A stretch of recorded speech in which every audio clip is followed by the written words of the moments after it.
And joining us now is Toks Omishakin. He is the Secretary of the California State Department of Transportation. Good to see you. Good to see you as well. Thanks for having me on. And you are actually focused on a very important topic, equitable transportation. Tell us what are the biggest issues you're finding here in California? Well, for many years, from a transportation standpoint, the way we haven't invested in a way that is thinking about every single person that uses the system. So it's been heavily focused on people who probably mostly drive, not people who may need to use other modes like walk, bike, or use public transportation.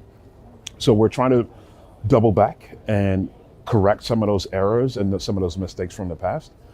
And when we made those mistakes in the past, by the way, we also built a highway system that cut off many underserved communities interstate. And so we cut them off physically, and that also meant harm sometimes from a social standpoint and even from a health standpoint, because people with all those cars and the trucks driving through their communities, that meant they were breathing in that poor air, that bad air, but also their access was increasingly limited because of the way we designed and built the highway system. So we're changing that in California. It's a new day, it's a new dawn.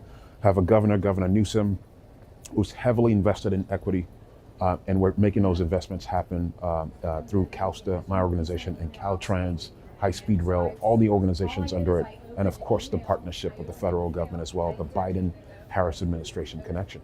What are the biggest challenges you're finding as you're trying to fix and retrofit some of the things that have already been in place for many, many years? That's exactly it, is that we've built the system for so many years, for 60 to 70 years. A lot of the major highway investments in the country came down in the 1950s, the mid-50s, and we followed that same pattern for the next 50 to 60, 70 years, and now we have an awakening.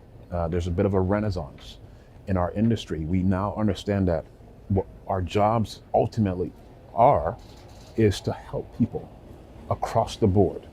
Not how do you help cars get from one destination to the next destination as quickly as possible, but how do you help people get from one place to the next as safely as possible. So that's been the challenge. Mm-hmm. And equity is such a big part of that diversity, inclusivity, different perspectives. I guess going forward, what are some of the recommendations or things that you would want to see come out of this industry? Well, I think the important thing right now is that we're having the right conversations. And those conversations are going from a lot of talk to finally policy and regulation. And from that to resources, meaning dollars, are being put in place to ultimately to implement a lot of the ideas. A few years ago, it was kind of taboo, to be honest with you, to talk about how we've made some poor decisions from a transportation standpoint when it comes to equity. But now that has completely changed. Most people in leadership or middle management or lower level, entry level in our business, they believe in this, they're on board. So it's leading to policy, it's leading to investment. Governor Newsom recently put in place a $47 billion multi-year transportation budget. Outside of the gas tax that we traditionally get, an additional $47 billion. And in doing that, in spending that money, we need to be wise to make sure that we're doing that work through an equity lens for all people at all levels, all genders, all economic status, this economic status that they may be on. So it's an exciting time, probably the most exciting time in the history of the transportation and technology profession.